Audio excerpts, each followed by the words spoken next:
Hi, I'm Jake Deffinbaugh, and welcome to Jake's Happy Nostalgia Show, a podcast where me and my friends talk about nostalgic moments and pop culture from our childhoods. We interview people such as actors, producers, composers, puppeteers, and more. We'll be sharing our favorite memories, talk about behind-the-scenes moments, and so much more. I'm your host, Jake Deffinbaugh, and welcome to this Jake's Happy Nostalgia Show episode. What is going on, you guys, and welcome to Jake's Happy Nostalgia Show, where nostalgia comes alive. I'm Wyatt Hunter McCullough, one of your co-hosts. Joining me is Matt Bingel, Chris Bixby, and the host with the mostest, Jake Deffinbaugh. How are you guys? Hello. Hi. We are great. Hello. We're very good. I don't intro that Jake does, right? Sorry for this. Anyway, fever dream. today's guest, I've you been waiting since New Year's for this, guys. This Wow. guy first appeared on Matt's Bingel live stream on New Year's. I've heard New of Year's this Eve. story. I want to hear the first. He's known for Foxford, the puppet. He's done Interstellars or whatever it is. So many others. Clap your hands or What? whatever for Eric Thomsen. Yay. Mm-hmm. How you doing, Eric? Puppet Highway on. Hey, Man, you and everything. That's awesome. Yeah, That's awesome. Very awesome to hear. Happy to have you here. Yeah. Yeah. Hey, great to be here. I had to laugh to say that I was doing interstellar shows like they're from outer space. Hey, it's The word's fun. actually interstitial, and I think it's Interstitials. because they're stitched in between cartoons. So Yeah. When We so the tried first helping question them out with is that. how did you become a puppeteer? let's see. It was when I was a little kid, and I was growing up in an Air Force family. My dad was Air Force, and we moved wow. around a lot, both inside the U.S. and then we Yeah. also were stationed in the U.K. for 7 years. Oh wow. And when that happens, there's a lot of transition, being uprooted, and so I ended up spending a lot of time kind of by myself or in strange places trying to figure things out. And I think for me, my way of dealing with the challenges of growing up was I would escape into little worlds of imagination, and whether it was playing with the Star Wars figures or other toys. And then I was fascinated by those little special little escape places like Sesame Street, Mr. Rogers' The Neighborhood, Muppets. Fraggle Yes. Rock, Yeah. and I started just creating my own little worlds. And my mom taught me how to use a sewing machine, and I didn't start out with actual puppets that you purchase. I started out making them from scratch. Like I was the sock puppet guy. Oh wow. Oh, wow. And and then eventually, and then I started finding places where you could go. I mean, I'm a little older than you guys. And it was a very different world back then. I mean, imagine a world before the internet. And we were also in a rural foreign country. You just didn't have access to stuff. Even mail order wasn't really that big of a thing. And so, you didn't necessarily have access to all of the goodies that you guys can get today. Yeah. So anyway, so that was sort of my start. It was definitely when it was a kid, and I would say it started as a form of me entertaining myself. Wow. Yeah, and It's like Stephanie D'Abruzzo because she didn't grow up with the internet. Look at her now. Yeah, we did it. We just had her on yesterday. We talked to Stephanie D'Abruzzo. That was lots of fun. Yeah. Favorite dream. Yes. She was amazing. She was amazing. She was so sweet. It was. Right. But no, me too. I definitely grew up with Sesame Street. I was born in 2000, so I kind of grew up with that whole like late 90s, early 2000s era. 97 for me. But there was the Muppets, there was Bear in the Big Blue House, or all these wonderful shows between the lions. And there's still around to this day, Donkey Hody, for example, Sesame Street. Yeah. Well, Donkey has been around a couple years. On the Puzzle Place. Yeah. Some of the others too. There's others. Can't think about. Yeah, it. so many others. So many others. So I guess ahead. Go ahead, Chris. Okay. So do you have like any fun, like specific experiences from puppeteering? Oh yeah. Oh my gosh. That's what a wonderful question. There's so many. I guess if we want to start in sort of some of the early days, Yeah. I would say one of one of them was, I remember I used to do live performances, and I would take the puppets and I would do them at church groups. Yeah, that's right. Nice. There you go. Yeah, I would also do them for hospitals and birthday parties. And all That's that. so awesome. Oh, that's awesome. That's awesome. I remember the moment, as you're getting ready for a show, and it's a bit nerve wracking, right? Because you got your stage set up, you got all your puppets, you got your sound equipment, and there's all the people, and everyone's excited to see a show. And I had assistant puppeteers with me and everything, and we're all ready to go. Yeah. And I realized that I failed to pack one of my puppets. And wow. Oh boy. Oh no. I was like, oh my God, what am I gonna do? What am I gonna do? It was total panic. And then I decided, I'll tell you what, guys, we're gonna take one of the puppets and we're gonna use it twice. And we're just gonna hope that nobody notices. And I'll tell you what, I guess that shows how you put on a good show, people don't tend to even care. And so notice one of the little characters had two different voices and was showing up and had two totally different roles. And yet nobody seemed to, they all just had a good laugh with it. So that's good. That was one of those amazing lessons of, you got to just sort of roll with the punches when it comes to live theater. Yeah. I must have felt a little bit of relief. Yeah. Nobody noticed. Oh my gosh. Yeah. Nobody noticed. It's fine. It's like Barney. You go in the hospital and then there you go. Yeah. Same with the Wiggles. Mhm. It's a great feeling. And as great as it is that now we have all these opportunities to do puppetry on the internet and through social media. Yeah, on Instagram and all that. There is something, to be said for, getting a puppet in front of a live audience is really incrable. I bet. know, Matt, you had told a story on one of your live feeds about when you took a party out. I'll tell the story for those who don't know. Marty and I were up in Lancaster, Pennsylvania last September. We had gone up there for their annual hot air balloon festival. And we had a couple hours. We didn't go until late afternoon. So we decided, you know what? Let's just go around, kind of explore. Because I didn't bring Marty out that much in public. So I'm like, you know what? Let's try it out, see how it works. And he was just a huge hit. It really was. Awesome. An absolute huge hit. And there was this little kid, I guess maybe 6-7 years old, who just absolutely loved him. Really touched my heart. Really did. Yeah. And didn't you feel too that when you're a puppeteer that there's sort of, it brings out a part of you, like you lose absolutely and all of a sudden your character's doing all these things and interacting with these kids in a way that you might not feel comfortable doing yourself. Yeah. I guess I could say this on Jakey's behalf. Jakey feels like the same way like Marty, Matt, that you just said, because somebody messaged whenever I think it was he made the Bean account. Some mom messaged him saying that the son loved Bean. Oh that's right. Remember that? Yes, that is right. Yes, I remember that. Yeah, because Jake, you're sort of starting out, right? You're somewhat new into the. I am as well. Yeah. I know Chris. Oh yeah, Wyatt. Okay. Yeah. I'm newish. Like you can see Puppet Chris I behind him. did it like years ago, and then I wasn't for a while, and then I brought out Puppet Chris again, so I'm kind of starting out, I guess, too. Yeah, because he got a Whatnot kit from Toys R Us, and there you go. Years ago. Yes.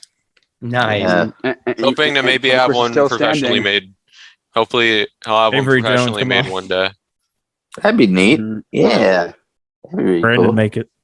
Yeah. I don't know about Brandon, but I don't know. Hey, get the person who made Tuner to do it, because Tuner turned out amazing. Oh, what's his Oh name? my I forgot his name, but he's fantastic. Isn't it like JD Weatherspoon or something like that? I think so. I think that's what his name is. We got to talk about this. How did Foxford come about for people who don't know about Foxford? Yeah. So, I was doing, my puppets and stuff in high school, and then I started college. I went to the University of Texas in Austin. Yeah. And I was working in.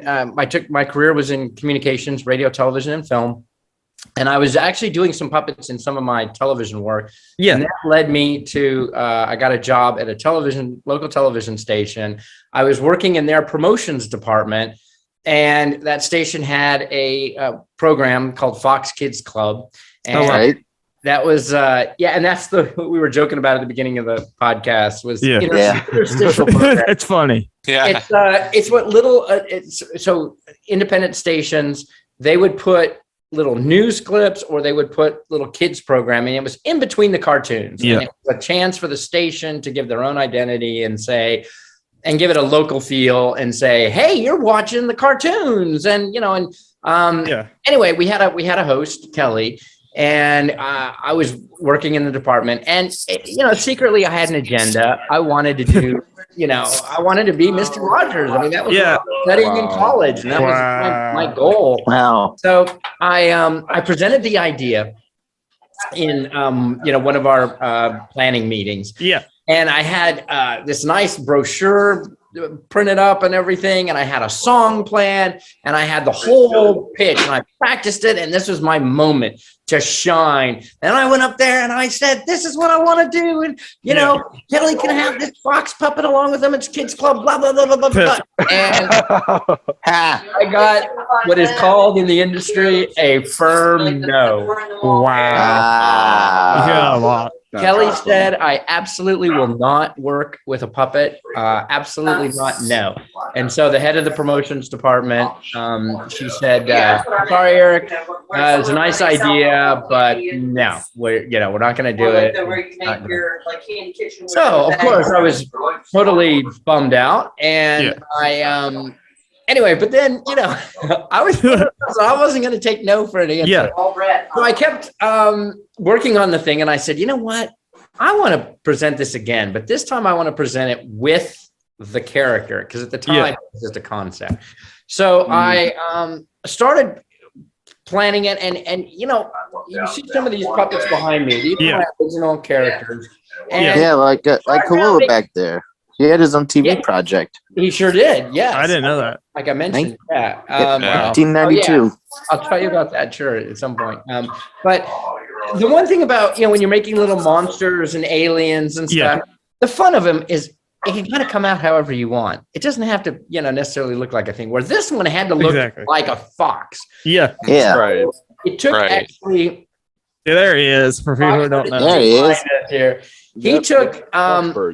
He's actually the third. He's the final prototype. So I did 2 prototypes before him, and to get the head shape right, and to figure out the arms, and to get it all together. So then I finally had the puppet looking the way I wanted. I thought it was really, he was good. He was ready to go. And then I knew that the host took a vacation to Europe every summer, and so. While I was off on vacation, I was a little sneaky guy, and I said to the team, I'd like to represent my concept for doing this thing. And they were like, what? And I said, well, I've developed this puppet. I want you to see it. I brought out the puppet. Immediately, everybody in the room just fell in love with him. And they said right there on the spot, they said, okay, this is great. We want you to show this to the head of the TV station. So can you imagine? And this is like when you're young and you just have no fear. I go into this guy's office, and this is Austin, Texas. He's just like what you would imagine, right? He's a good old boy or whatever. Right. Yeah. And he's like, what? Puppets? What is this? I said, hey, I'm Foxford. And he goes, well, that's great. I want him on TV next week. And that is amazing. Wow. When Kelly came back from vacation, they had to pull her aside and said, hey, Kelly, we've made some changes and you're going to be working with a puppet. It came from the top.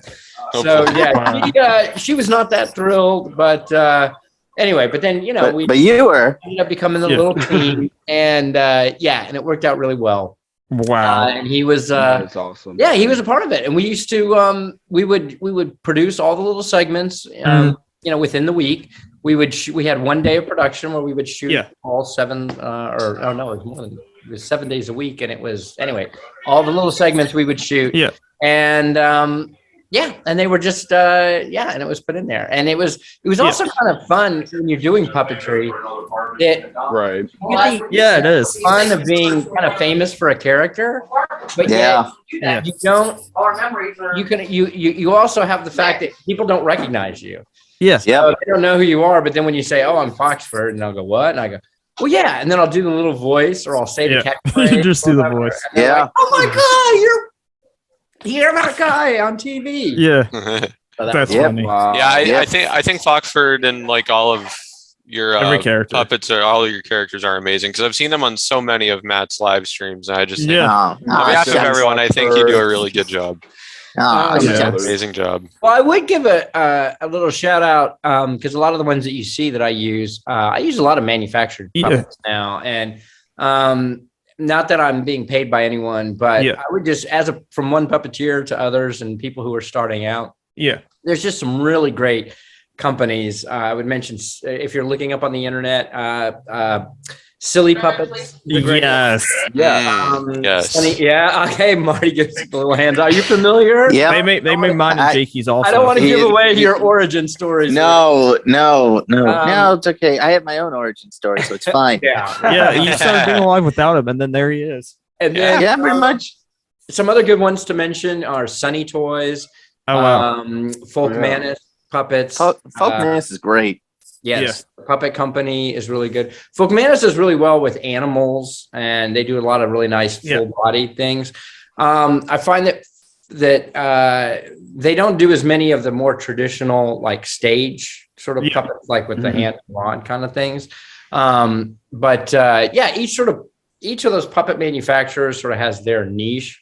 Yeah. And actually, while I'm mentioning those puppet companies, that's actually this may be one of your questions. I'm sorry if I'm preempting. That's fine. That's okay. It's okay. Fine. One of my goals for this puppet company that I've been working on for the past year and a half, the Puppet Hideaway, is to build not only the puppet community that currently exists, but to get more people excited and into puppetry, and to really expand it in the consumer products area. And when we start talking about my experience in toys and manufacturing, and that puppets is one of the categories in the toy aisle that is really untapped and lacking overlooked right now. Wow. And you don't find them really in toy stores. And part of the reason they're difficult to display, and also parents don't necessarily see the value in a puppet versus a plush.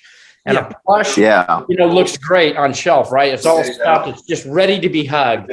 Where puppets kind of look a little funny if they don't have a hand inside of them or whatever. They look a little weird. So my goal was to create a vehicle that would help create demand for puppets, and also help to get retailers engaged to carry them, because I would like my goal is to not only share the entertainment value of puppets with everyone, but to get people to be puppeteers and to do it. I mean, look at this podcast right now. Yeah, look at us. We had Tyler Bunch and everybody else on. There you go. Ricky Boyd, Stephanie DeBruzzo. Well, yeah, but I'm talking about you guys. Yeah. Chris, Wyatt, you guys, I mean, Matt, you're 2 years in, you're a pro now, but you guys are already starting out, and you're discovering how creative you can be, how much fun they can be, the way you express yourselves with them. And I also think that it is especially a good time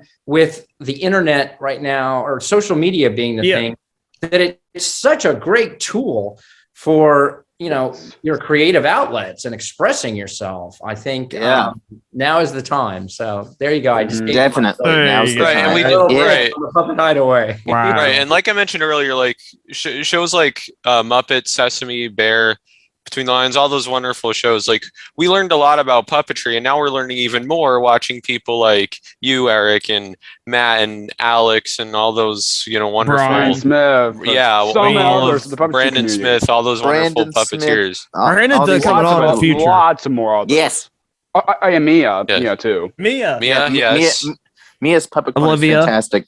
Oh yeah, Olivia. Yeah, just so many wonderful people that we're learning so much. So many. We're learning, and all those people, check them all out. All those people we're learning so much about puppetry from.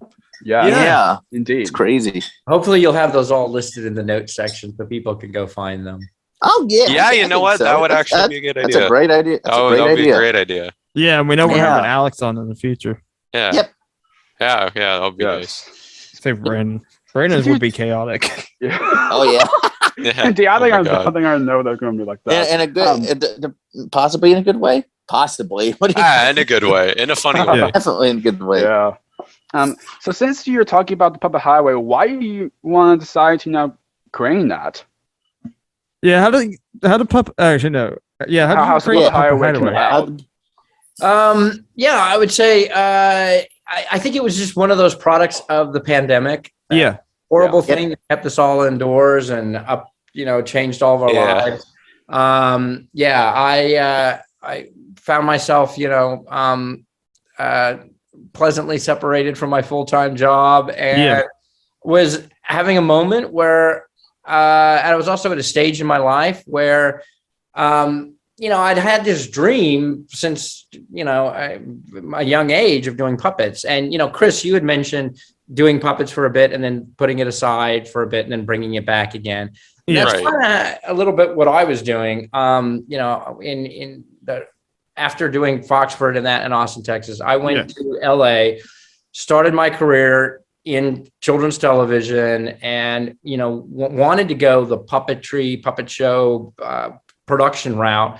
But then if you guys, end up in LA and your careers or whatever, you find that there's so many opportunities in different industries out there, part of that big picture. Yes, exactly. I ended up my path just went a little bit, veered off a bit. And I ended up in sort of the toys and the manufacturing and the licensing side of things. Well, so that's what I did at Saban with the Power Rangers, and then with Spider-Man and Ghostbusters and Smurfs. That's awesome.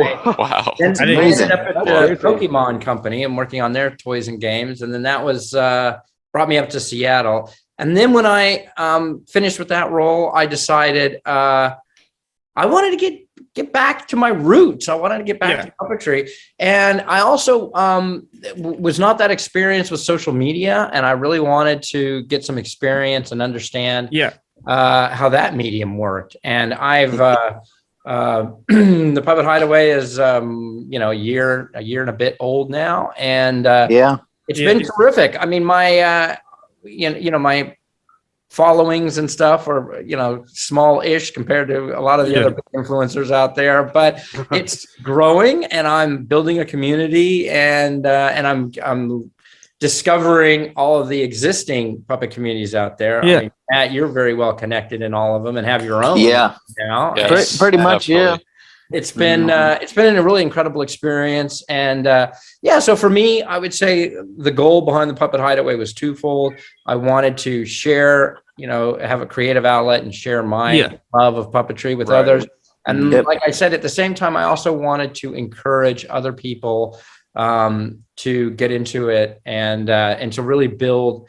I would like to see puppets as, a bigger part of the toy aisle story. They need to. They need to. Absolutely. When I put together licensing programs, there's certain categories that you always fill. And so we would go through the list, and you wanted to have action figures. You want to have plush, you want to have, games. You want to have role play toys. There's all these things. Well, puppets is never on that list. Exactly. And it's like, definitely. It definitely needs to. For everything, every show out there. There should be. Have puppets related to them. And that should be a part of everyone's puppet show. They should have the characters from whatever show they want to have. It's just not there yet. And look here, I told you about the puppet companies that I was recommending. But I listed 4, 5. I mean, 4 or 5. Yeah. Wow. That's nothing compared to, the potential opportunity out there. So that is the sort of the core mission behind the Puppet Hideaway. And I know to make people smile. And I know Noel McNeil's mentioned in a couple of his interviews that there's really not a lot of puppetry shows on the air right now. There isn't. Other than like Sesame Street, Don Quixote, and the occasional like new Muppet stuff that pops up, but that's about it. Yeah, we need to come on, bring it back. Heck, they're coming out with the new Muppet television show about Electric Mayhem. Yep. Yeah, that's right. Yeah. That's right. Mm-hmm. I definitely, I agree. There needs to be more like puppetry, like On shows out television. there. I would agree with that, and I would also say that I think that it is a art form that does not age. Yeah. I think Yeah. that, Right. you know, Of course. I Lovely. think that the new Fraggle Rock plays Yes. just as well It's as amazing. the The as original. one from 30 years Mhm. ago. And Which next year's gonna be Fraggle Rock's 40th anniversary. 40. Uh, 40. That is right. That is crazy. 40. Mm. That'll be a special Bingel Live. Oh my god. Yeah, we have something planned for that next year. I'm kind of But, wondering as if what we don't- Alex is gonna plan for that for next year as well. Yeah, Alex will That's definitely get a true. kick out of that That's with true. Red. That's true. Bingel with whatever Fluffy Yeah. Friends turns a year or whatever. No, I don't know. I don't know. It's almost like a whole nother year away. you bring up a good point, though. I wish I knew what the why it's so hard to get puppet shows produced. Yeah.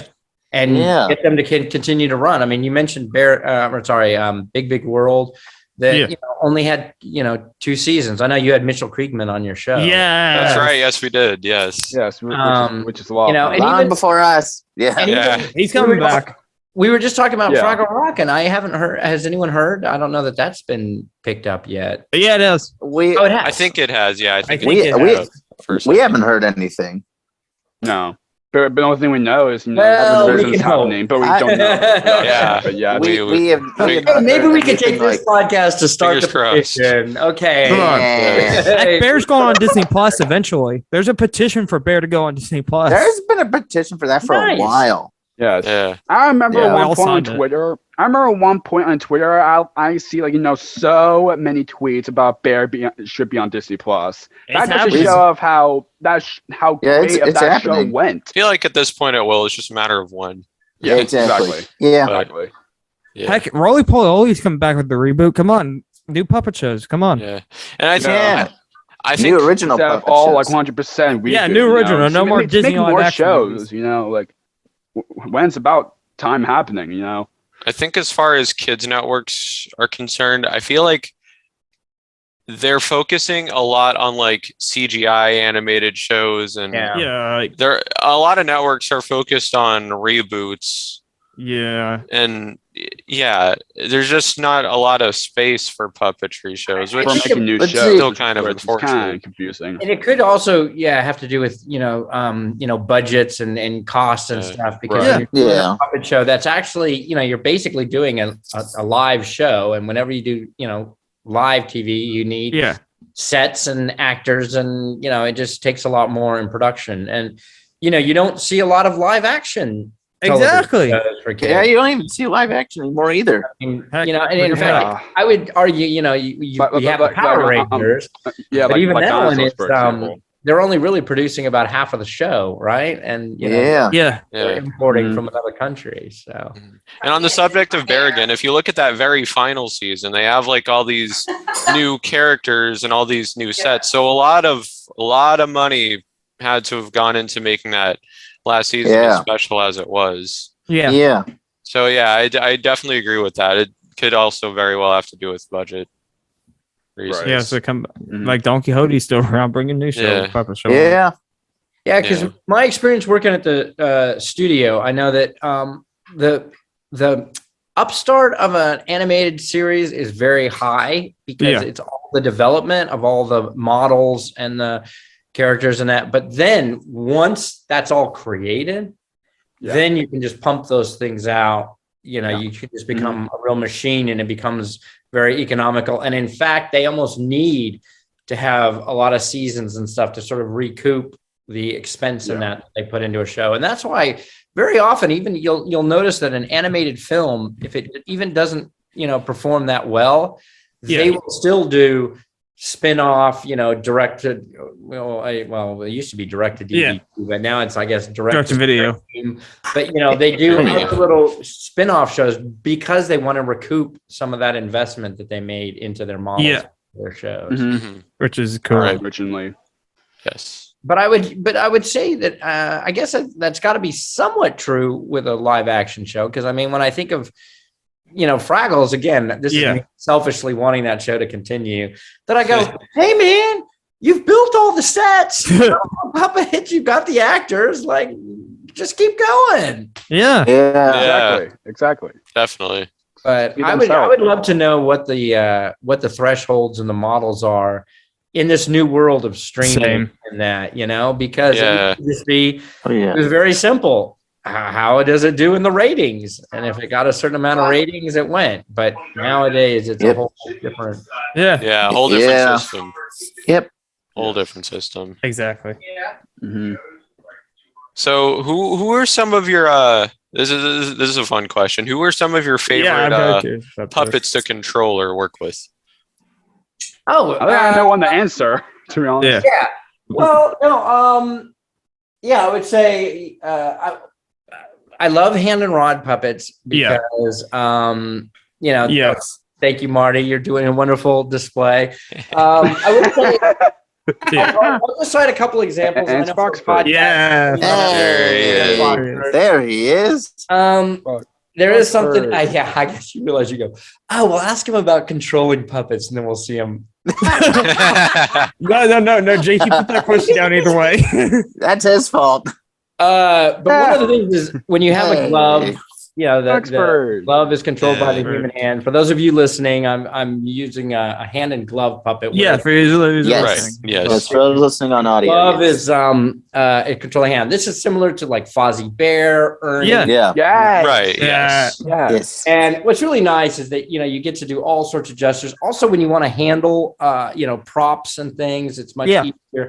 Handling props and dealing that with a rod puppet is very, very difficult.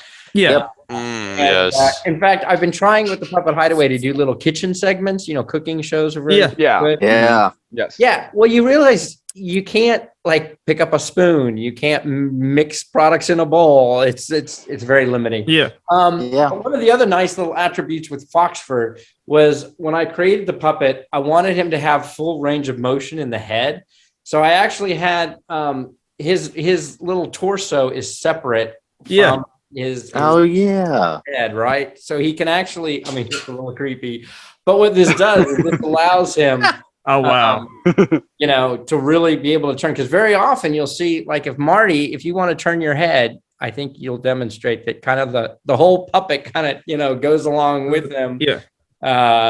So anyway, it was a lot of fun. And then I guess the other type of puppet that I'll point out to you guys, which is pretty fun, is there's rod puppets. And Yes. you see like Yes. the Doozers and Fraggle Rock are always kind of little rods. So this Yeah. little Oh, yeah. character, you're like, wait a minute, I haven't seen him before. And so this little guy is a little, wow. little guy. That's cool. And Oh, that's I'll give you a little Wow. secret reveal. So this was made Oh. out of, these are just coat hangers, right? That I bent into the little shape, and I bent them into little L's, right? So there's two little L shapes. Yeah. And by pulling the two little coat hangers back and forth, right? That's what causes the little mouth to move. What? That's what gets Wow. that is amazing. That is genius. And People tune into That is the video insane. version if you And want to then see this- this. Yeah, you'll need And to then- tune the video version for this. Oh yeah, For sure. I'm demonstrating a little rod puppet, and the little Yeah. rods control the mouth, so my hand isn't up in them. And then also his torso. Here's another little trick for you guys. This is just a soda bottle, right? Oh wow. What? I just Yeah. cut the top of the soda bottle off, covered it in fabric. This doesn't even take like sewing or anything, right? This is, you just stick that sucker on there, throw a couple of Yeah. little feathers on the top. Yeah. And then I put a little, again, my favorite coat hanger product. A little coat hanger Yeah. on the bottle. That's so cool. That is Oh, wow. amazing. Wow. There you go. I'm giving you a little how-to with puppets. But There you anyway, go. these are a lot of fun to control. And then, of course, then the little head key can pop up and down. Yeah. That is That's awesome. Cool. That's really cool. Oh my god. It's just like Schmuffin because you have the eyes roll in for Schmuffin. Oh yeah, Schmuffin. Oh, Yes. yeah. Oh, yeah. Oh, I should demonstrate that one. Oh, yeah. Hold on. Yeah, Chris. Have you seen Schmuffin? You folks think that was interesting. Wait Yeah, till you you did. see Schmuffin's this. amazing. Oh yeah, Chris. But yeah. There he is. Hey, there he is. So there was a couple of things with Schmuffin that was, again, when I was designing these puppets, I was sort of playing around with different things. This guy, his little hand, I actually put little metal fingers in there so that I could, put his little wow. fingers in different little positions so he can point. And Wow, the theory that's being is awesome. that he could, I could put something in his hand and then wrap his little fingers around it. And then, okay, so this is a fascinating little thing that I came up with. So what this is these are 2 ping pong balls. Yeah. And I basically attached little metal armatures to the end of them. And wow. There's a metal piece, and this is all coat. I'm a big guy about coat hangers, right? That was my little tool of choice. So these little eyes basically spin on, a little rod, right? And so I put half of the little cover was the little eyelid, and then so then that's how he can close his eyes. That's so cool. Oh, wow. Yeah. He can wink at you and give you the little hello, That's which is a little different than a lot of the puppets you see. Yeah. They're actually controlling the eyebrows or the eyelids, or covering the eyes. Oh wow. So this He's one, awesome. the actual eye itself. That's the really whole big. eye. So I would say one of the other things that I wanted to mention is when you're making puppets and stuff is not to be afraid of making mistakes or having things go wrong. Right. So this character I was working on, and just the way he turned out, his mouth, he's got kind of a strange little lip to it. Yeah. Like, what? How did that happen? And to be honest, to this day, it's What just the sort of heck how happened? the foam managed to sort of shape around his mouth or whatever. Yeah. But what I came to find out is that, we as people, we're not perfect, and we all have our own little things that go on with our face or our bodies or whatever, and that's kind of what makes you and you special. And I think for him, he ended up having a very unique kind of little look because of that. It kind of gives him that's his little signature. He's got a little funny lip, and that's kind of his what makes him special. So He's awesome. But this was definitely just a way that I entertained myself when I was young, making puppets. And for those of you, starting out, I would say I did find a sewing machine helped a lot. Yeah. And I think maybe for some people, a sewing machine may seem intimidating because it's got a lot of little pieces to it and stuff. But to be honest, once you learn how to thread it, and threading it, then that's all there is to it. And then you're just throwing fabric through a little machine and it's coming out the other end. So there you go. Yeah. And then once you got that down, sky's the limit. Exactly. I used to make my own patterns and stuff, and I would just in my mind, I would sketch out sort of a 3-dimensional idea and then, draw out the pieces, and, I would put things together and I would create it. And then if it didn't turn out, so be it, then he was a prototype, and then I would be on to the next one. So exactly. Wow. And I think having original characters is very helpful too for you if you put together a show or that. Again, sort of in my background with merchandising and consumer products is when you work with other people's products, you can run into some problems with, they technically own the character and that, and so that can be a little limiting. But like the Big World toys. Yeah. Which Chris, did you work on the playset? Because I know Chris has it in his background. Yeah. So I do have the playset. Yes. To explain to you my role at the different entertainment studios and stuff was the way it works is when a company has an intellectual property, an IP, they license out the rights to that property to various manufacturers to create product. So in the case of Big World, Sony Pictures Television was producing the show. Yep. Yeah, there's no. They are. And we worked with Mattel's toy division, Fisher Price. Yeah. And they were developing. Did I just say that right? That's Mattel, right? Or is that Hasbro? Hold on. Might have been. Fisher Price is. Okay, I'm blanking. I believe it's Mattel. Anyway, they.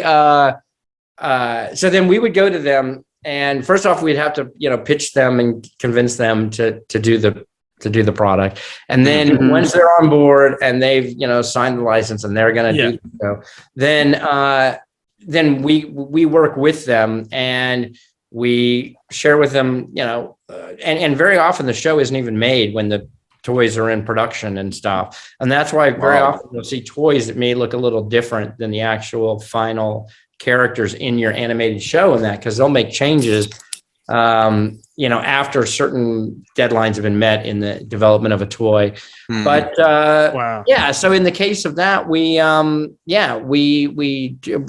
them tour the sets and see all the characters in person, and then we shared with them all the concept sketches and that, and then they produce their line list, which is a concept. So those are just illustrations in that. We review them with the people that are creating the show. So Mitchell Kriegman's production company looked over all the toys and stuff. And then we make sure that it meets all the legal and promotional and whatever requirements the studio has. Then we give them the green light, and then they create pre-production samples. And so that's where they do one-offs of all the different toys. Then they take those toys to their trade, and they take them to the licensing shows and that's where they put them in front of the retailers, and they get the Walmarts, the Kmarts, rest in peace, Kmart. Yeah, rest in peace. Yes. They were Toys R Us. put them in front of the Walmarts and the Kmarts, the Target, the TRUs. Yeah. Sorry, they put them in front of the, what are they now? Target, Amazon, and Walmart. Wherever. And they basically, and it's really funny. Those retailers have so much power when it comes to the toys that, we enjoy, because those buyers are the ones that say, I'll take that and that, but I don't want those. I don't want that. And if they don't get enough minimum orders on certain toys, they're dropped from the line. And being in the toy industry for all the years that I have, I saw so many amazing products and toy lines and great things that were never made. And I worked on many that, never saw the light of day. And very often they would be sometimes, the really cool feature stuff, because they would have a lot of bells and whistles, but be too expensive to produce. And so, it's, I often say, in that Rudolph Christmas special, there's the Island Misfit toys. Yeah. Well, I always say there's a continent of perfect toys that were just never manufactured. Right. Yeah. So anyway, so that was a long-winded way of me telling you about the toys for Big Big World. But that was Mattel, by the way. That was Mattel has one. Yes. Perfect. It's crazy because you're talking about how got these. Yeah, Jakey has Snook and he also has the DVDs. Yes, I have 5 out of 8 of the DVD releases of the show, so I'm almost with all the releases, which is crazy. Almost. And I think that's one of the things that I've always felt very fortunate about working in the industry that I have, is that you're making and creating something that kind of, lasts for so long. And, and I was thinking the other day that, some of these puppet characters that you see are, 30 plus years old, and, they still look great, and I'm still performing with them. And a lot of the toys and stuff that I worked on, I still around. Yes. Yeah. Well, when you think about, like, I was surprised when I just saw the Spider-Man movie. Yeah. Was it No Way Home? No Way Home. Yeah. Yeah.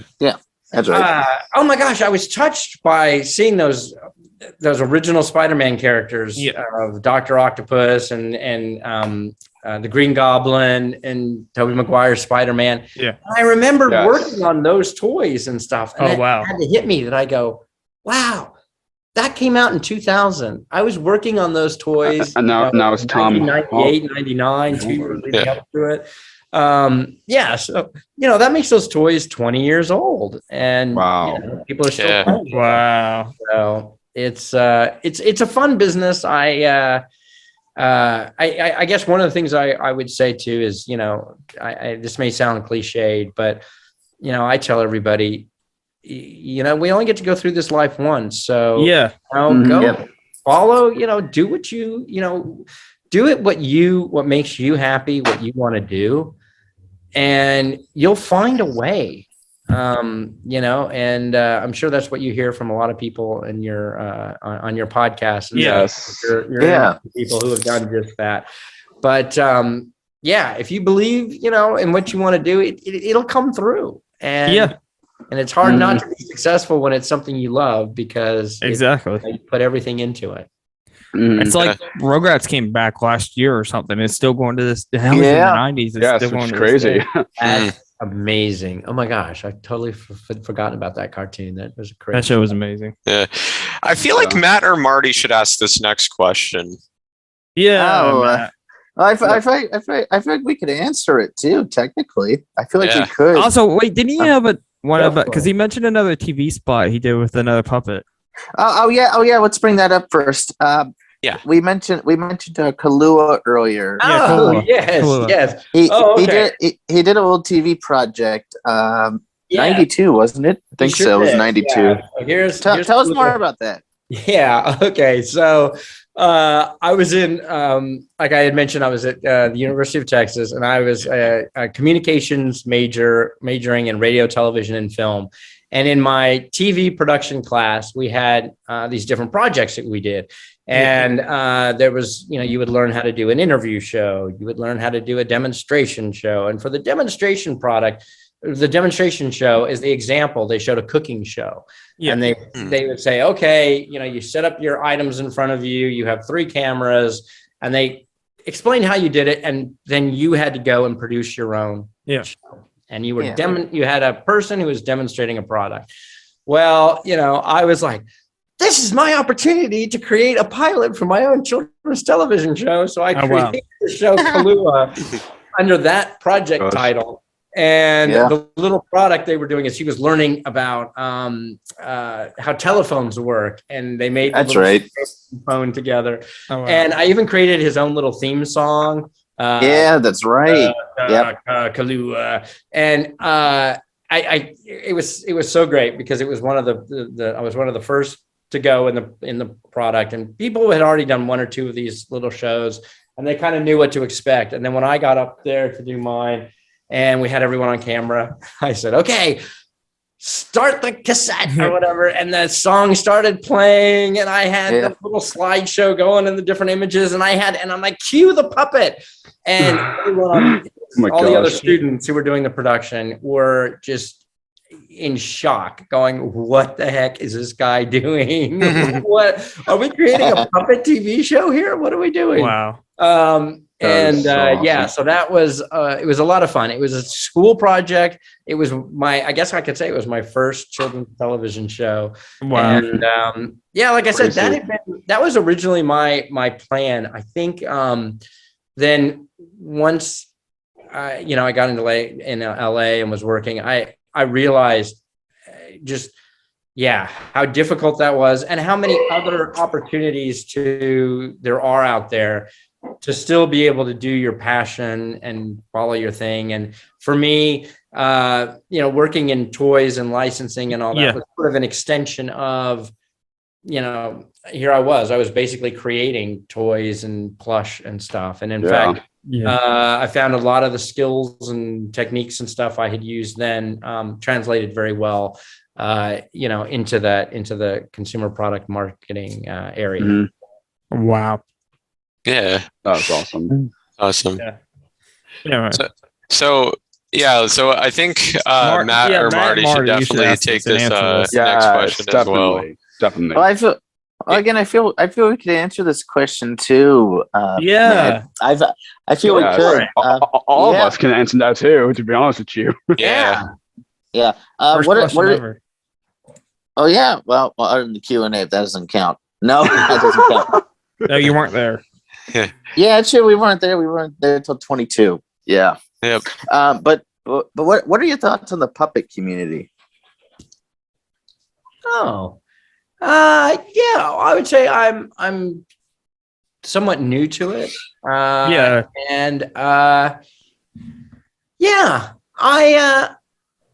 I think it's great.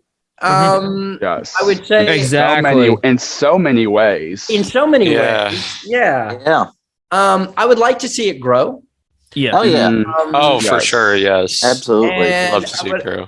I would also say too that I would I'd like to think of it as being very very open and inviting to Yeah. all different types Yes. and Yeah. and Yeah, agreed. people of different ages and abilities and that. I mean, I think that is such an important part of what we do. Well, what it's all about.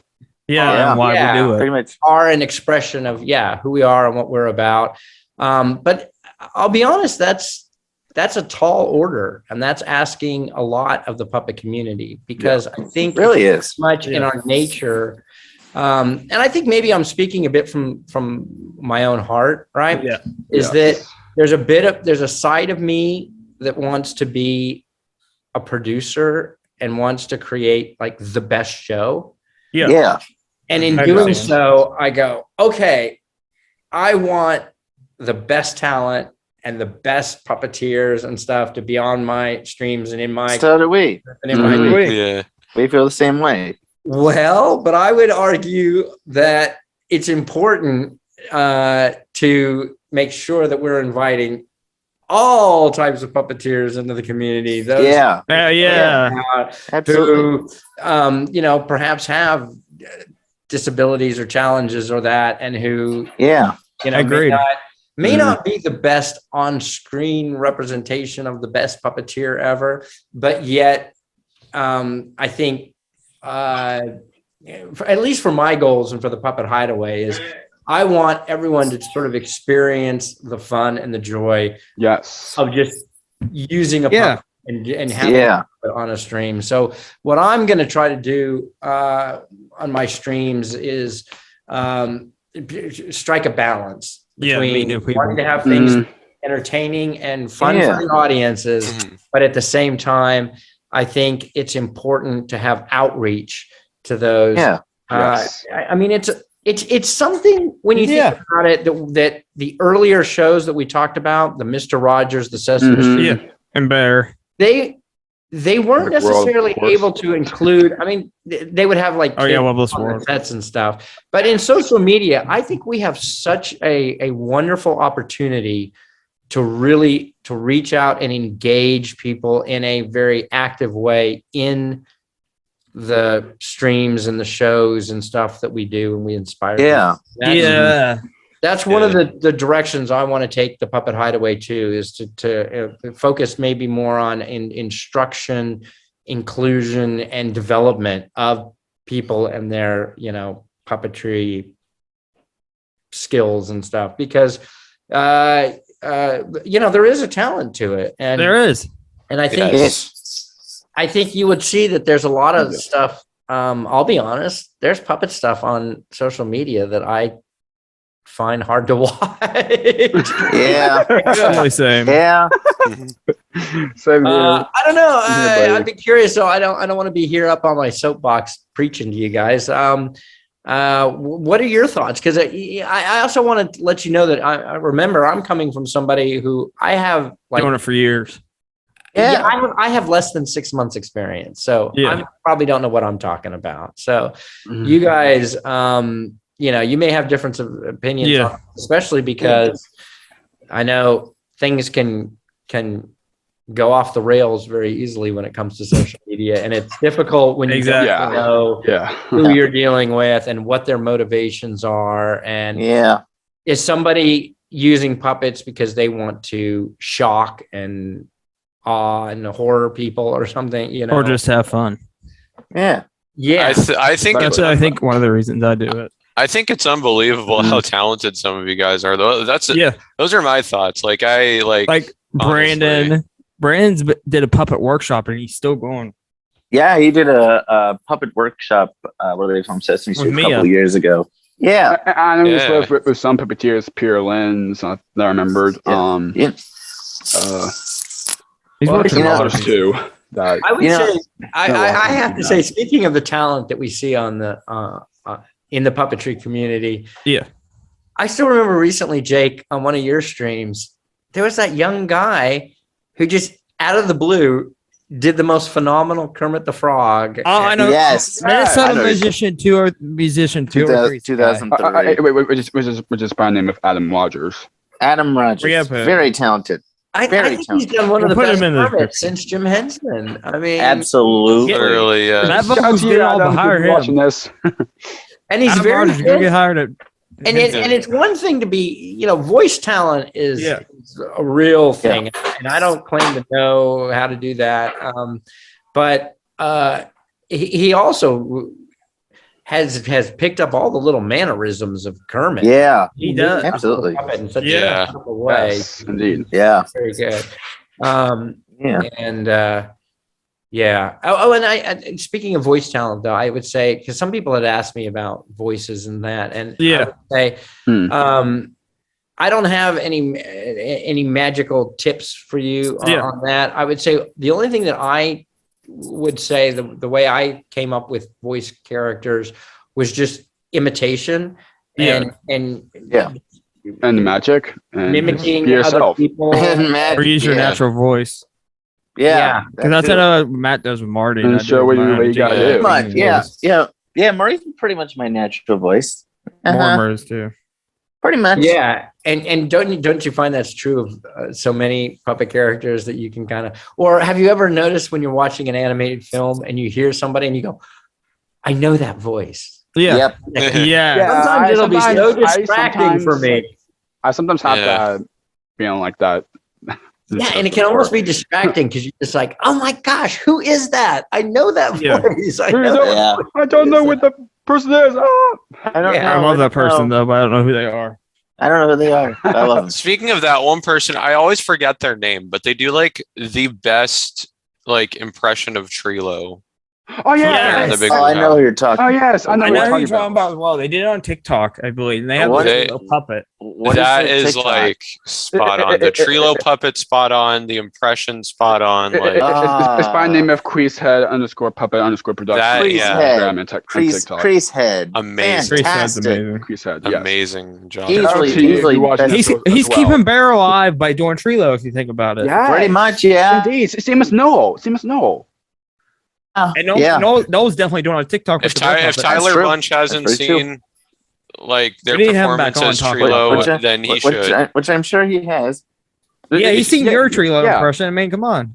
Yeah, That's true. That's true. He saw my true impression about 3 years ago. Tyler actually saw that post and he told me says she did a great job.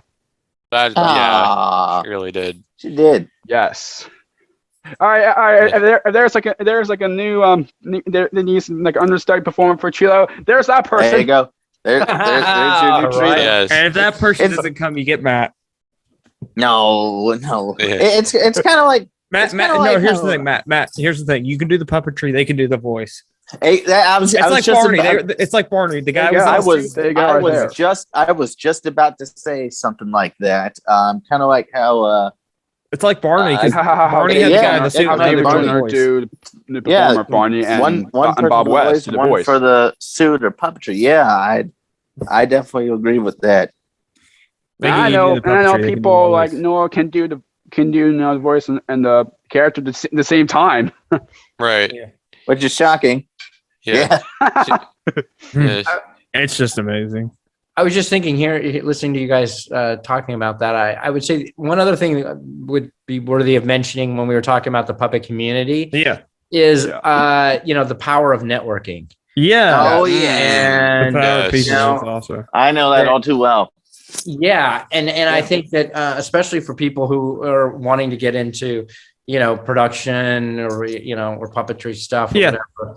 Yeah, getting to be able to meet people, and again, I You're still meeting amazing people. I think Oh, it's yeah. so great that you guys that young people starting out this Like me and Jakey. in this and venue Chris. because Yeah, it is such a great way to and Chris and Matt. show off your talent, and it's a way for you to express yourself and and what you want to do, and also be in touch with other people and hear when somebody's putting together a project and need puppeteers, they can go, okay, who do I know? It's Yeah.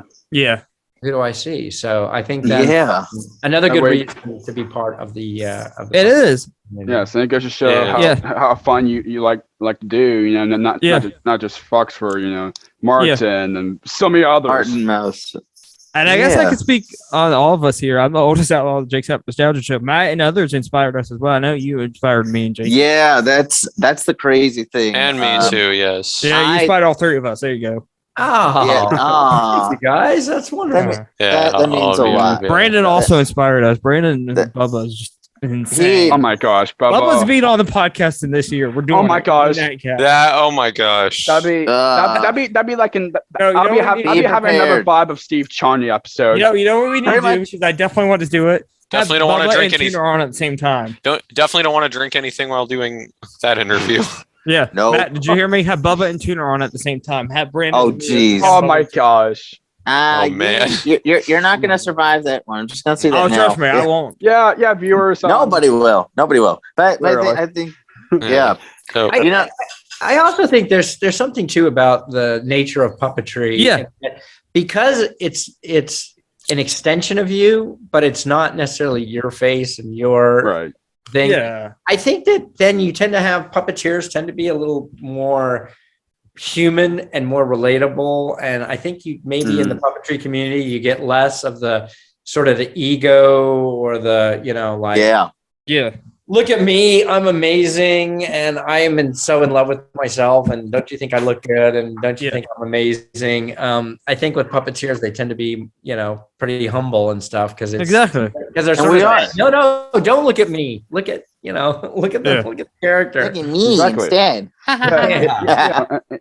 And when for Mighty Monster and Puppet Chris and exactly.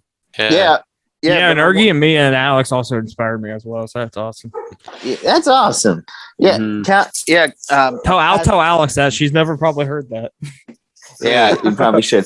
Calvin Lester, Calvin Lester, a past guest. Yes, Calvin Lester is also one of those which we're going to get him back in the future. Well, you know what we'll do, Eric, you should come back for the podcast. We'll have you in that episode as well, so you can talk to Calvin. That'd be fun. Oh Calvin's my awesome. gosh. He's very talented. We'll definitely have you on the podcast in the future. I know that you will. He told me on one of my recent streams, 9 times out of 10, someone will say, "Do you know so and so? They do this puppet thing," or like, because it's a small recommended to him. You folks should. He's even said that in the episode. Hey, have you heard of Burkle? No, I haven't. He said that. It's like no. I mean, it's Calvin Lester. Come on, but no, but it's a small community of people around the world. Yeah. So that's what he tells people. And that's what I kind of tell people too. It's a very unique world to be in. Yeah, absolutely, it's worth it. I mean, exactly.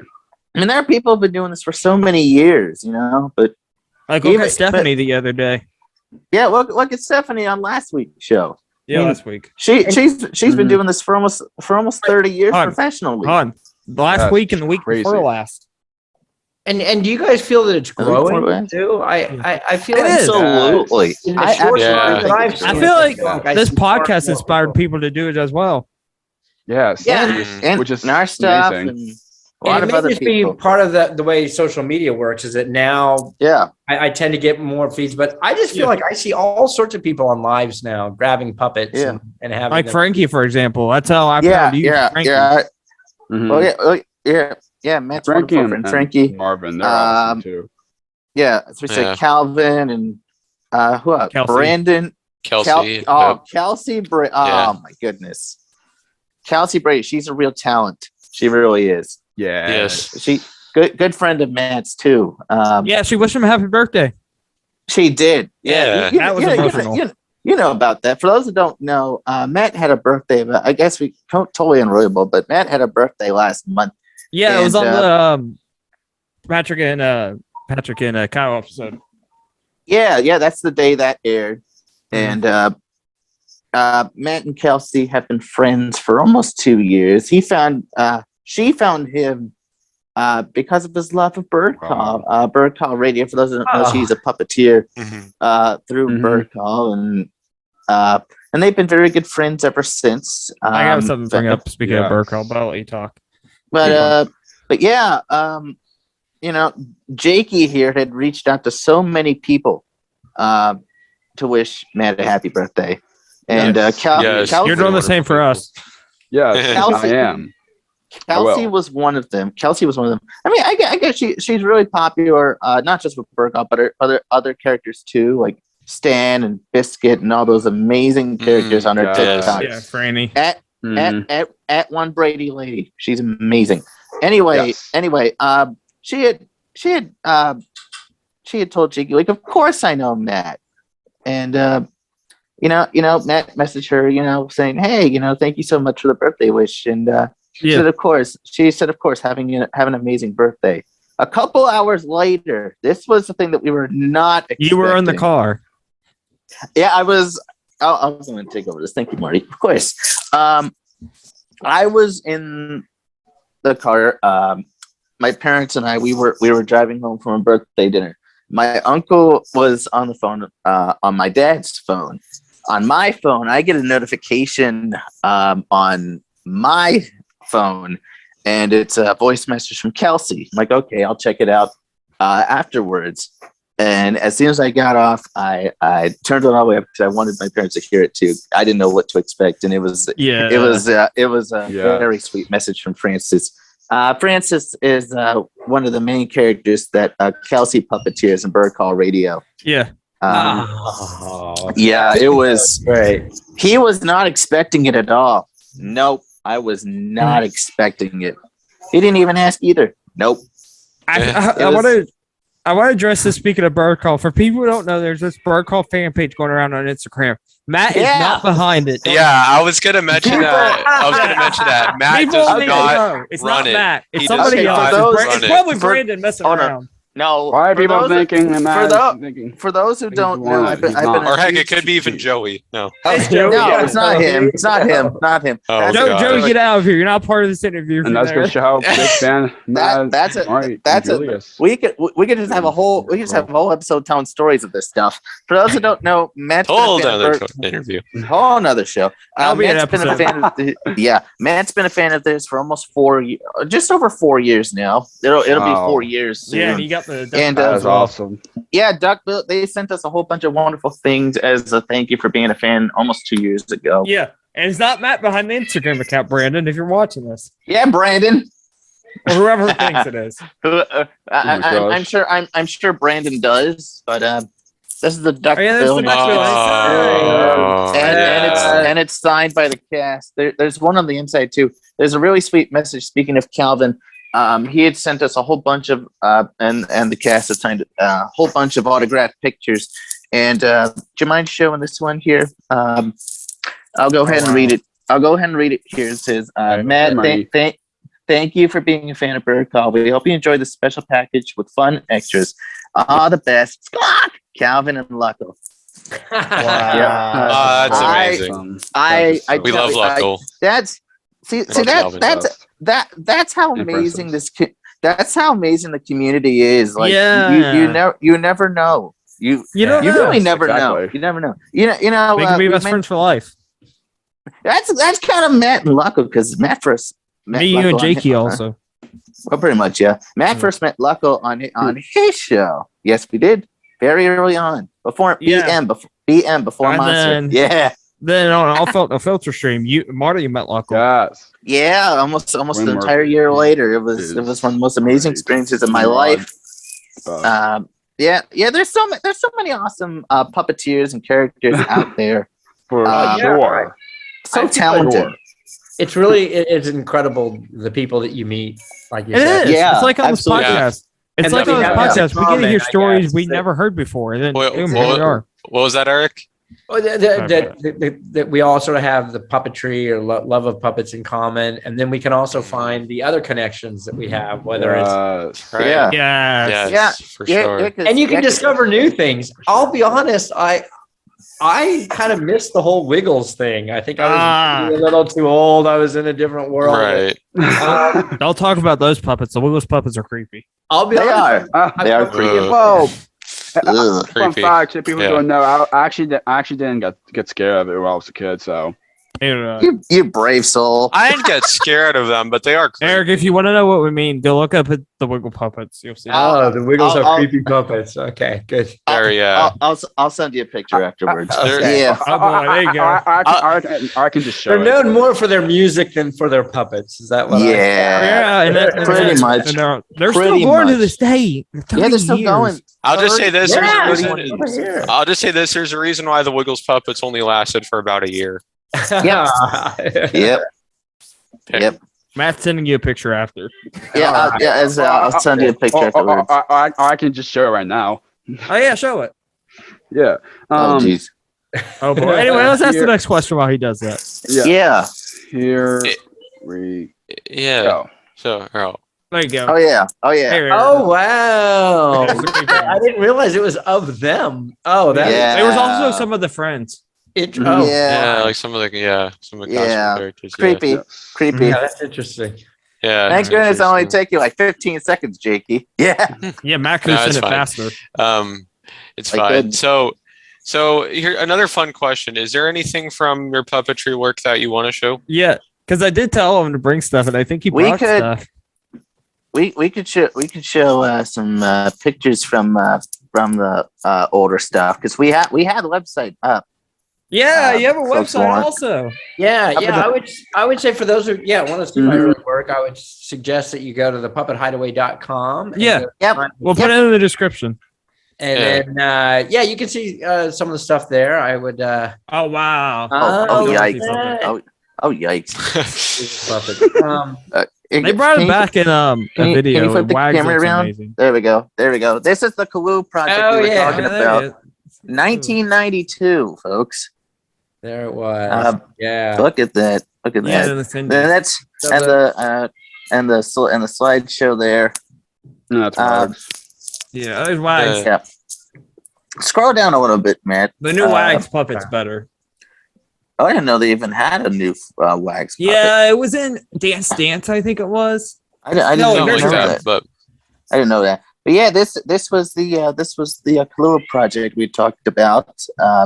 If anybody's wondering, the affiliate of the Fox Kids Club, KBVO Fox 42, that was about 93. Oh wow! Yeah. I know it's not really the Wiggles puppets, but I think this is a better like.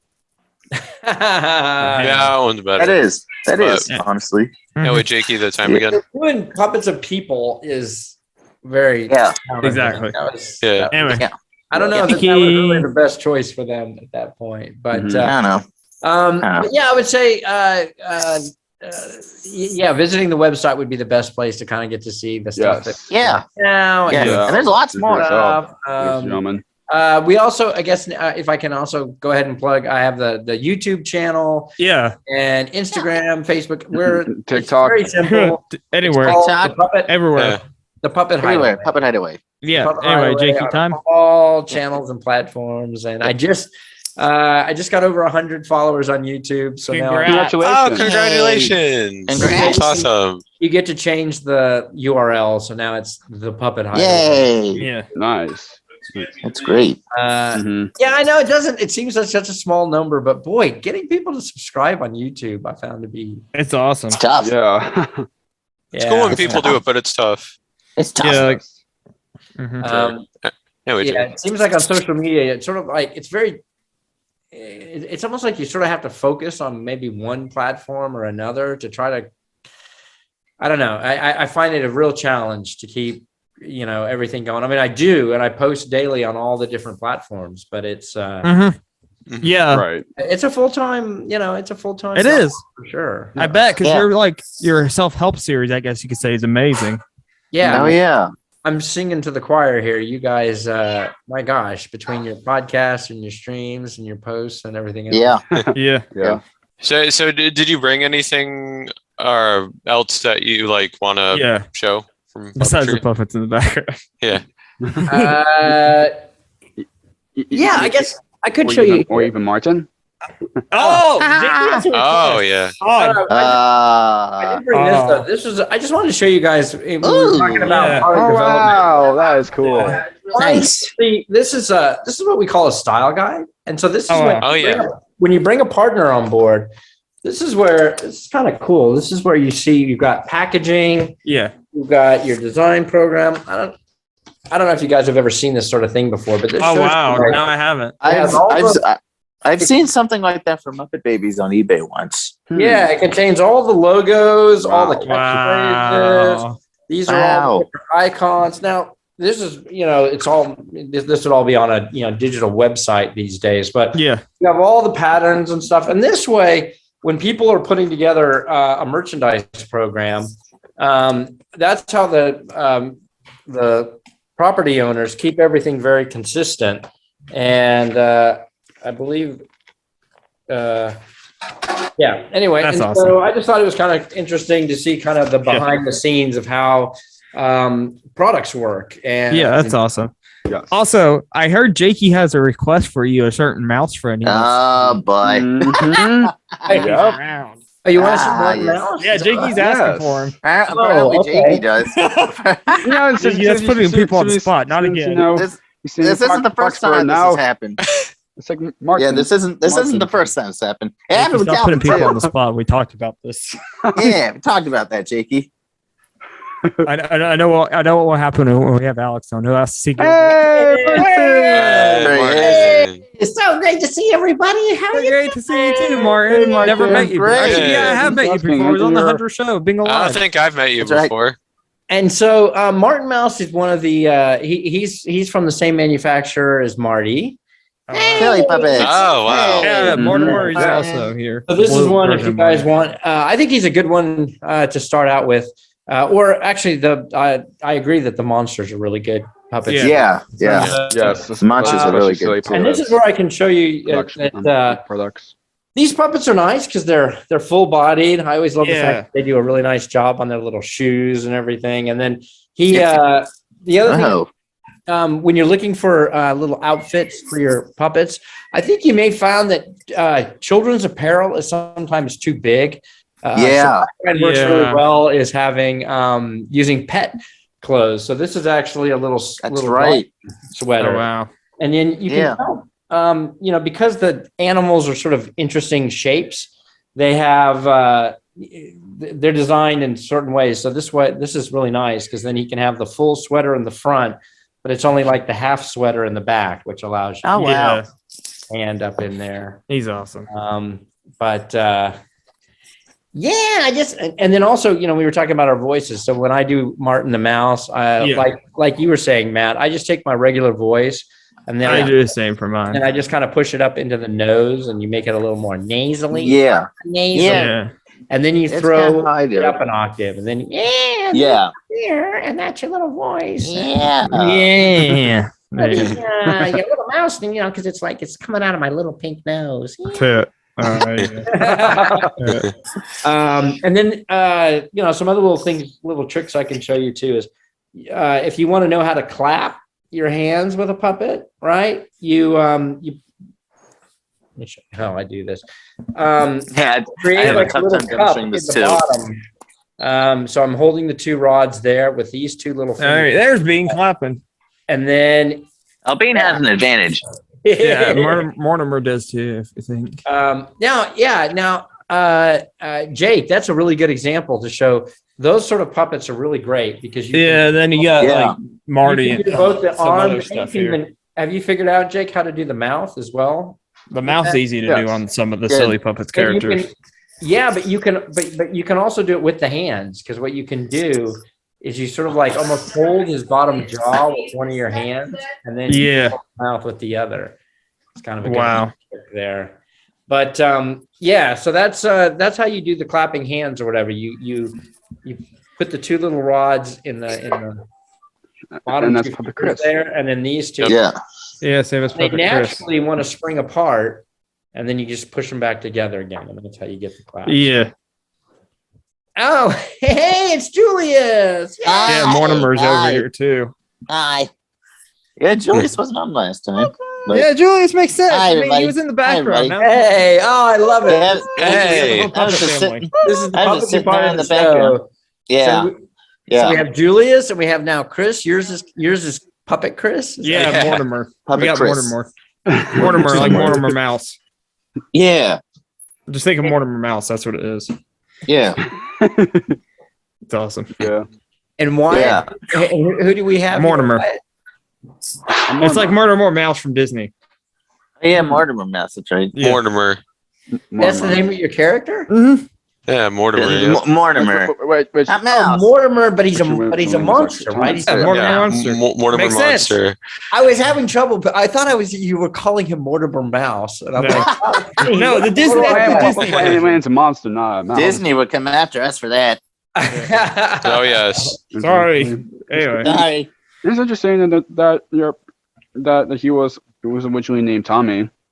Yeah, that's He was originally named Tommy. Yeah, I didn't really care for that name. Yeah, and these kinds of puppets are And fun to Mortimer. do as well. Yeah. If you have like certain eyes. oh or yeah, something. look at that. Yeah, Avery Jones built him. Yeah, this is Avery Jones. Alex's new character Gilbert is also Avery Jones. I wonder if any Um, of Mia's is. I don't know. I don't know. I know. Well, doesn't she have a version of Gilbert? I Yeah, don't know. I don't know. Actually, maybe. I know. Uh, Speaking of Mia, I know Smolder is a Melissa and Doug puppet. That's right. Schmolder Yeah, is I've seen a him on Melissa Amazon. and Doug dragon puppet. That's right. Mhm. Oh, I forgot to mention them when I was listing off all the puppeteers. Yeah, Melissa and Doug, they do really Listen, great Doug. as well. Yeah, What was I going to say? I forgot now. and Melissa and Doug are interesting because they're instead of using the metal rods, they use little wooden rods for their. Yeah. But that's partially because Melissa and Doug are known for all their wooden toys. So Yeah. Yes. they have the wooden Right. rods. Mhm. But- yeah, but I guess, and again, this isn't great for people listening, but this is how the little rods work. Yeah, same. For The other thing I The would people point who out, is watching I have the- audio probably a good idea for Switch over watching to the the video video so you can understand more. Yeah. we're demonstrating, we're having a little puppet fun over here now. But Yeah. Yeah, Chris is going to get the arm rod soon for his. when Yes. I only have Oh, one. good. I'm playing Manufacturing- another manufacturing story, but when these guys come off of the assembly line, right? Yeah, there's only one. They've got There's only yes, one. but they Yep. also they're in such a rush to put them on, right? That they just put it.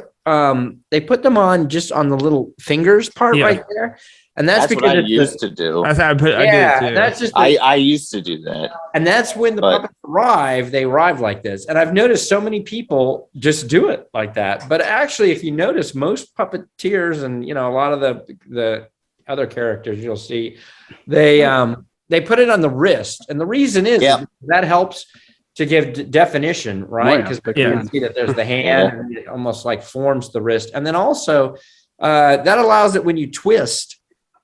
You're getting a nice little hand motion there. Yeah. It's also helpful for when you're managing a prop. Yeah.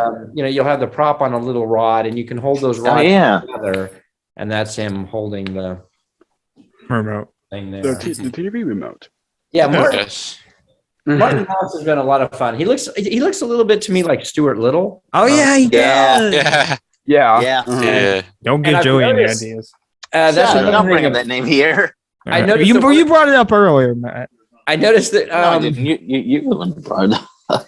That's another one of the little tricks, though, in the licensing world is, when you are making product that are based on an intellectual property, there's a thing called a royalty, right? And that's a Yes. percentage Yes. that you have to pay to the property owner to use Yes. their IP, their intellectual property. But the way sometimes people get around it is that they'll do characters, where they'll say like Caribbean pirate or something instead of one of the Pirates of the Caribbean. Pirates of the Caribbean. Oh my gosh. Or they'll do like, genius. or they'll call him, like instead of Stuart Little, they'll be like, Stuart Big or something. Change the name a little gosh. bit or something to get around. Still big. That's What name is interesting. called Stuart Little? That's Stuart Big. that's an interesting concept actually. It kind of is. Yeah, You there's get, like certain, a, To go There's your green screen or something, you can go for it. Yeah.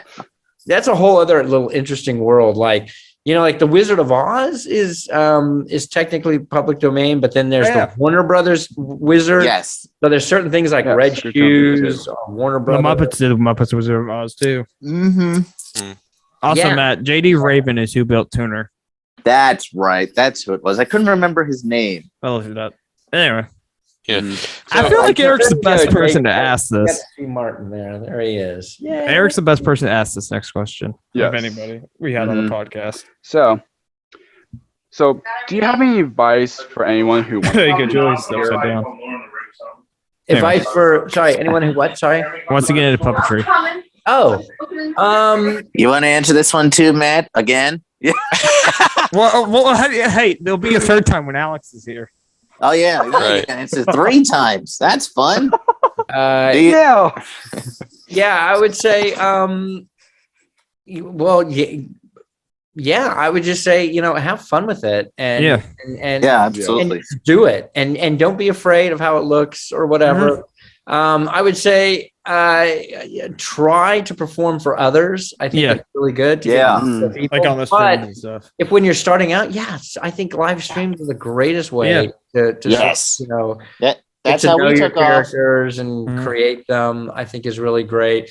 And then in terms of getting into the business, if you will, I would say networking is really important. But when I say networking, there's sort of like active networking, and that's where you're trying. But there's also passive networking, and that is just when you're out and about wherever. Like I think it's important to never assume that because somebody's not in your field or not in there that they can't be helpful.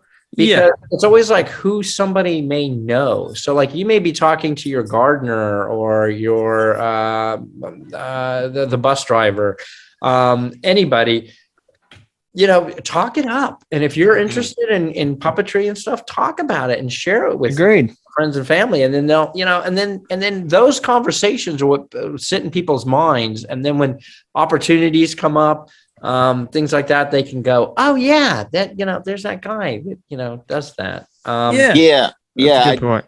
I definitely agree with that. And I would say too, don't be afraid to put yourself out there and don't be silly. Let people laugh at you. I would also say, you've got to have a really thick skin, and I think that goes especially true with social media. I mean, people really brutal, and I often just say, that a lot of times I think you need to understand too, some people just puppets are not their thing. They don't like them. So and that's fine. It's fine because that's their opinion. They're fun. Yeah. But get into it if you want to. Yeah. So there you go. There's my advice to people. Matt, what about you? Yeah, your turn again. Are you going to say the same thing from Stephanie? Because Stephanie gave the advice you actually said on Matt's stream, the lip syncing. That's what Stephanie said. Lip sync. She said challenge yourself. Yeah, that's right. Definitely challenge yourself. Yeah, she wanted Matt's advice first. He's still kind of taken aback by that. Yeah, I still kind of am. But no, definitely challenge yourself in the technical side of things. Here we go again. Lip sync is important. Lip sync's very important, and there's other technicalities. Thank you so much. Yes. Definitely. Networking's important too. Reach out to people. Don't be hesitant. Reach out to people.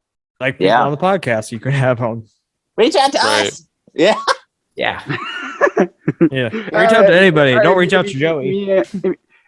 People out there who wants to be a puppetry to start off with, ask Eric or Matt. Or Alex. Yeah, Alex is Alex. So many others. Not just Brandon. Brandon would probably tell you. Ask so many any of people us out there of that community. We'd be more than happy to help you with advice and tips, great tips, and there you go. even Ask Avery Jones also. Yeah. Yeah, and that's another good point. In addition to the live streams, I've had a lot of people ask me questions as comments on videos that I've posted. Yeah. So I would That's remind awesome. people to do that as well. And you can be surprised, I think, sometimes too, that when people do respond, and some people are really they want to share with you. And if you have a question, Oh yeah. Yeah. certain thing works. Like I've asked people before, like, how did you do that? Like, I was always impressed with how people can show them performing the puppet and then how it looks on screen at the same time. Those videos from like what Lee Thompson's done one. Yes. You know exactly what I'm talking about. Yeah. Those are really, really cool to see. Definitely check out some behind the scenes too. Don't just like watch like us. Watch the puppeteers too. Yeah. They're the ones who make the magic happen. That's true. Yes. Yeah. Mm-hmm. So, do you have any words to say to your fans? Well, that I would say thank you for all the support and encouragement I get, and I would say Keep supporting him. Yeah, and to know how meaningful that is, because it does get. And it goes to show that they got you on this podcast. You can grow because of the support that you get. Mutuals. And it gets, but I think for everybody, it helps to have reminders that people are watching and that people appreciate your content. So I'm very thankful for all the comments and the likes that I get. And please keep watching and supporting go, get yourself a puppet or make a puppet. And there you go. I often to say too that you can make a puppet out of anything. Yeah, that's so true. You can take your toy. A sweatshirt is what Stephanie D'Abruzio did. Yeah. That's what Stephanie did. I've seen people do it with kitchen appliance, taking spoons and things and making little out of them. People put eyes on them. Yeah. It's just so I would say get out there and do it, and and thanks for all the support. It really does. It makes sense. Matt, I think you should ask this last one. Okay. So up a bit. So this show is Jake's Happy Nostalgia Show, where nostalgia comes alive. Yep. Yes. New tagline. Yeah. Yep. What is something nostalgic to you, or what defines nostalgia for you? I think nostalgia is that warm feeling that you get when something reminds you of that innocent joy that you had, from your younger years. And I think that nostalgia it's a look back, and it's when something unlocks that special part of you. It's so nice, and to have it reopen sometimes those doors, and that I think that's, to me, is what nostalgia is all about. And this is maybe an old example, but like, for example, when I go to the Disneyland theme parks, whenever I get on a Disney ride, I am just immediately transported back to times with, my parents and my brothers and sisters and stuff, and the awe and the amazement and when you see things for the first time, and it's so great to kind of relive that. And I guess it is living the awe and the wonder of those moments from our past. That's awesome. For sure. To me. And I think, that's wonderful, Jake, that you've got a platform with this podcast. Well, all of you. I mean, the first episode, we've improved way since then. Oh yes, definitely. First, second, I don't know. We can't attest that, so we can in 22 on that. Yeah, Matt. We'll the have first all guest we had was amazing. amazing. It's just how we did the interview that wasn't great. You kept asking about one. We didn't do show. StreamYard, and let's just say there were a bit of connection issues, mainly with the guest. We're having a background. Which he actually works on Robert's World of Dr. Seuss. Yeah, we did he ask works him on about that show. But for sure, we've definitely come a long way since then. I definitely agree with Jake. Yes, I think I'm we've excited definitely come a long whenever way. getting him back on the show because Bruce. We should do it for a 1-year anniversary. It's crazy that he's the first ever That's a good guest. idea. You know, Yeah, I like crazy them. thing I about like your group format. I think it's really thank nice you. having. Yeah. Thank you. It's also kind of crazy to think that this podcast didn't exist before because Jakey had a Happy Dynamite podcast Yes, in the it's first kind of like episode. Purple sucked. Tales in a way, which is kind of like a boring podcast. But like after that, you But know, I had the idea of doing nostalgia Purple podcast, Road and here we stuff. are. And I think In if other I'm words, correct, That's what I say. I think if I'm correct, what this podcast was originally going to be was something where we talk about nostalgia and then occasionally we have guests. Yeah, but, that's what it was. I didn't know that. but then But I like we this just this decided to format just have better. guests on almost every episode. This Well, format's better. and I really enjoy watching your show too because Thank you. Oh, thank you. Well, because Thank you you. guys are so passionate about these things, and then it's Yes, you really do that's put what the, that's what one of the things we love to do. And Well, it's, yeah, it's, That's and how it's we're an not, saying idea we're of going it being after by the 30 fans for the 32 fans. episodes. Yeah, for the Yeah. 32 episodes. That's crazy. You're a 30-second guest. the great thing is it's You're it's not 30 just seconds like it's not just like celebrities and these are people that we know. celebrities to us. Yeah, These are people we know, like Eric here. You know, he's been a friend Right, of yes. Matt's Like you here for also because you'll be interviewing What? April. the last 4 or 5 months Yeah. now, something like Yeah, that. you've been on for 11 episodes. This is actually Matt's 11th episode as a co-host. yes. Yeah. I'm excited in the future. Wow. And we have like Future how many all views now? recipes 10,000 from or Matt something can be- views somewhere? can be Yeah, currently on Matt. our YouTube page. Yeah, yes. 10,000 views. Thank you As so of- much for that. As of the time, as of the time of taping, our YouTube page just hit 10,000 views overall, which is amazing. Thank you so Thank you much. so much for the support, everyone. Which Yeah. We're gonna keep bringing it. Anyway, And we got more on the way. tons We more. got- Don't think we're stopping at 40. No, Yeah. we're going a whole year and beyond. We're It's coming up. I don't even know what we're going to do for the 100th episode. That'd be insane. Oh, that's like another year and a half. That away. will Don't worry about be that yet. like Don't worry about that yet. That's like another year and a half away. I 40 think. Glad I'm finally 40 getting episodes. featured in these interviews. Yeah, well, we're glad to have you. Yeah. Yeah, you know what? Uh-huh. We'll have Puppet Chris and Bubba on. That'd be funny. Have the conversation. that'd be so hilarious. Oh, We need to have boy. Brandon on for the 40th. They would get episode. along perfectly. We need to have him on soon. So, Jakey, you message Brandon after this episode and ask him about They it. have.